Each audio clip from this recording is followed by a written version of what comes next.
Hello everyone, welcome back to another lesson in our numbering systems video series.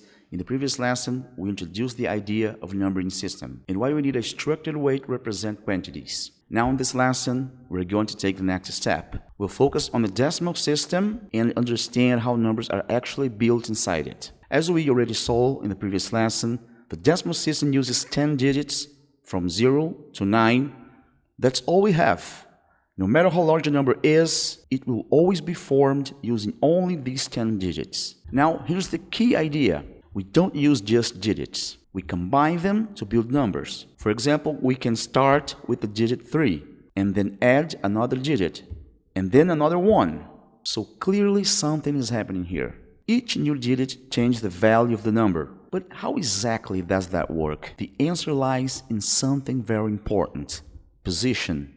Each digit has a specific position in the number, and this position is what defines its value. So even if we use the same digits, changing their positions completely change the number. Notice that in decimal systems and mathematics, we always start indexing from 0. So the units are at position 0, the tens are at position 1, and the hundreds are at position 2, and so on. Take a look at these two numbers, 345, 534. They use exactly the same digits, but they represent completely different values because each digit is a different position. For example, observe the digit 3 carefully.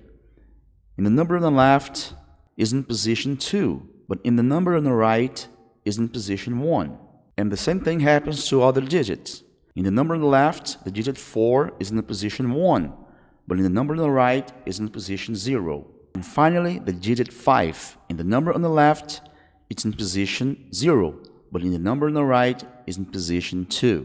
So even though both numbers use the same digits, the positions are different.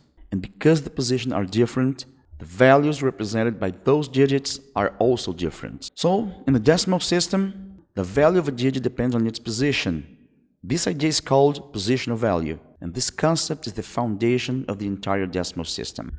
So, in the decimal system, a digit is not defined only by its symbol, but also by its position in the number. But there's still an important question.